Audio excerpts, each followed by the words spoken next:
جو ہے وہ کبھی ختم نہیں ہوگی. یہاں پر لوگوں نے اطلاع شروع کر دی یہ جی آدم علیہ السلام کو تو یہ نظر آیا تھا نور.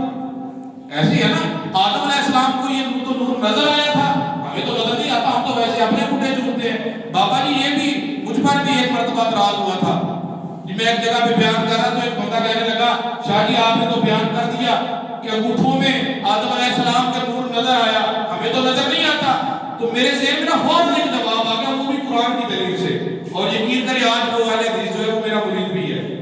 اور اس نے مجھ پر جب یہ سوال کیا نا تو میں نے فوراً اسے جواب یہ دیا, ارے مجھے یہ بتا, اگر میں اپنی طرف سے کوئی حوالہ دیتا ہوں نا تو نہیں مانے گا, کسی بابے کا حوالہ دیتا ہوں تو نہیں مانے گا.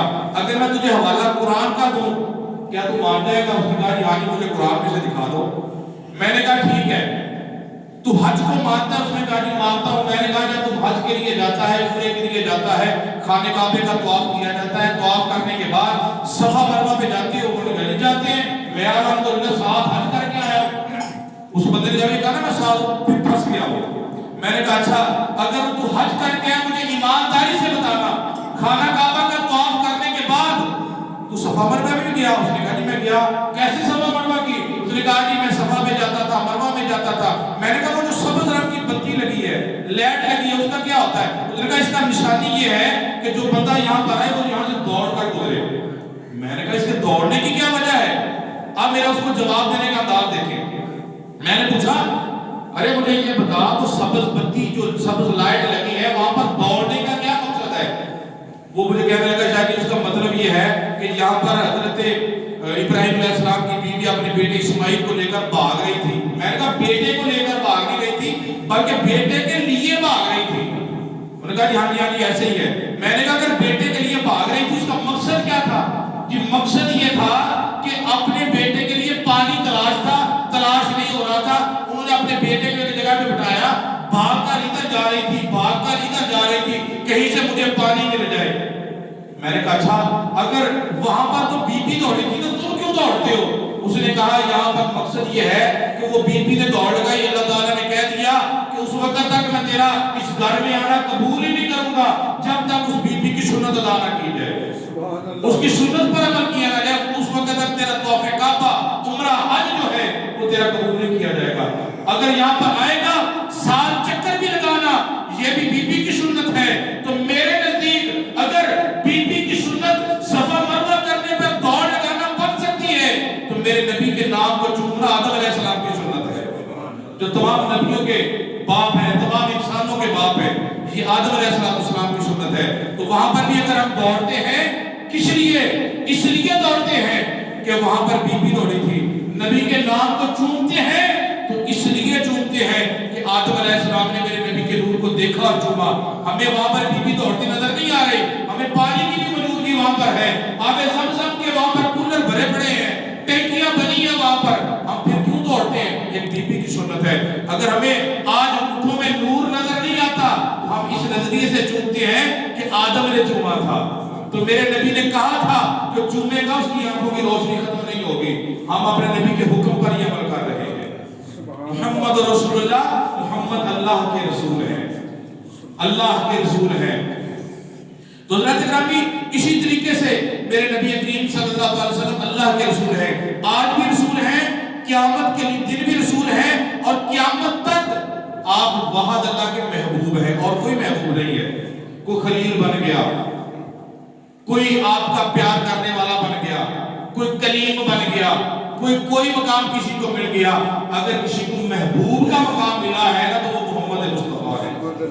کسی یقین کریں کسی اور کو محبوب کا مقام نہیں ملا, یہ بہت بڑا محبوب کا مقام ہوتا ہے. یہ محبوب کا مقام ملا ہے تو رسول اللہ کو ملا ہے. اللہ نے 1,24,000 انبیاء کرام کو پیدا کیا, کسی کو یہ نہیں کہا کہ سب میرے محبوب ہیں, کسی کو کہا کوئی نبی ہے, کوئی پیغمبر ہے, رسول ہے, علیحدہ مقام ہے. لیکن باری جب آئی کالی کملی والے کی, جب باری آئی تیرے میرے لجپال کریم آقا کی, تو رب نے بس یہ نہیں کہا محمد رسول اللہ تو میرا رسول ہے, بلکہ یہ کہا تو میرا حبیب بھی ہے, تو میرا محبوب بھی ہے.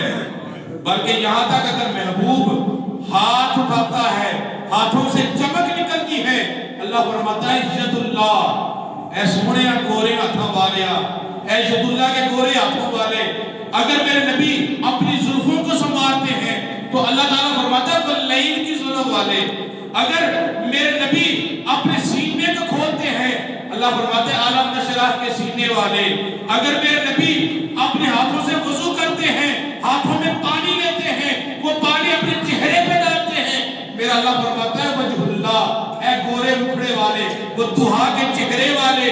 اگر میرے نبی اپنی زبان سے کسی سے بات کرتے ہیں وہ عام بات نہیں ہوتی بلکہ اللہ کا قرآن بن جاتا ہے.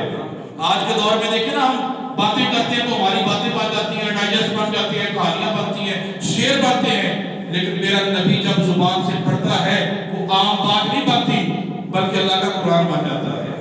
جتنی کتابیں آئی, جتنی آسمانی کتابیں صحیفے آئے, سبھی کو نبیوں کو, سب نبیوں کو اللہ نے کہا فلاں نبی فلاں جگہ پہ آ کے کتاب لے جا, میں نے تیرے لیے یہ تیار کر کے رکھا ہے, یہ آگے لے جا. لیکن جب باری آئی کملی والے کی تو یہ نہیں کہا کہ ابھی پہاڑی پہ آ جا, مکے میں آ جا, مدینے میں آ جا, فلاں جگہ پہ آ جا, معراج پہ آ جا, میں تجھے دیتا ہوں. نہیں, بلکہ قرآن سے کہا اے قرآن جہاں پر میرا نبی ہے وہیں پہ چلا جا. اور قرآن بنایا یہ نہیں کہ ایک تحریر تھی اللہ نے جبریل کو دے کر بھیج دیا کہ جبریل میرے حبیب سے کہہ دے یہ تیرا قرآن ہے. نہیں, میرے نبی زبان سے کہتے گئے قرآن بنتا گیا, اور وہ قرآن بنا, وہ اللہ کی نایاب سچی کتاب بنی جس میں کوئی شک کی جگہ نہیں ہے. تمام کتابوں کی, تمام رسولوں کی, تمام نبیوں کی جس نے تعریف کی اسے قرآن کہتے ہیں. اب وہ قرآن والا جو ہے وہ حبیب کبریا حضرت محمد مصطفیٰ احمد مصطفیٰ صلی اللہ تعالی علیہ وآلہ وسلم, حضرت علی فرماتے ہیں میں نبی پاک کے ساتھ ایک جنگلوں میں سے جا رہا تھا, پہاڑیوں میں سے گزر رہا تھا, تو میں نے دیکھا مجھے ایک نا وہاں پر بڑی پیاری آواز آئی. اس بات کو شفا شریف کے اندر علامہ قاضی ایاز نے لکھا ہے, شفا شریف کے اندر یہ حدیث کی کتاب ہے, اس کے اندر یہ بات موجود ہے. علامہ ایاز قاضی فرماتے ہیں کہ میں ایک روایت لکھنے لگا ہوں, یہ مجھے بہت اچھی لگتی ہے. وہ یہ ہے کہ ایک مرتبہ حضرت علی اور نبی پاک صلی اللہ علیہ وسلم پہاڑیوں سے گزر رہے تھے, تو حضرت علی اچانک کھڑے ہو گئے, رسول اللہ کی بارگاہ میں دیکھنے لگے, سرکار کا چہرہ دیکھنے لگے. رسول اللہ کا چہرہ دیکھ کر سرکار کی بارگاہ میں کہتے ہیں کہ یا رسول اللہ میں نے ابھی ایک آواز سنی ہے, وہ کس کی آواز ہے؟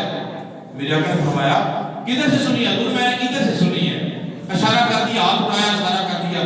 میرے نبی نے فرمایا اچھا تو نے آواز سنی ہے؟ جی سنی ہے. اگر میں بتاؤں دوبارہ آواز ہے پہچان جائے گا؟ جی میں پہچان جاؤں گا. میرے آقا نے فرمایا وہ دیکھ سامنے کیا ہے؟ وہ پہاڑ ہے. فرمایا وہ کیا ہے؟ پہاڑ کی چوٹی ہے. فرمایا چوٹی کے اوپر کیا ہے؟ وہ چھوٹا سا پتھر ہے. فرمایا تیرے نبی پر وہ پتھر سلام بھیج رہا ہے. جب اتنا کہا نا تو پتھر نے دوبارہ میرے نبی پر سلام پڑھنا شروع کر دیا. دلیل فرمایا یا رسول میں نے یہی بات سنی, یہ ہے میرے نبی. جب نبی پاک صلی اللہ علیہ وسلم پر ایک وقت حضرت, کیونکہ میرے نبی کی شان وہ شان ہے, یہ میں پہلے بھی میں نے کہا کسی مولوی کی بات نہیں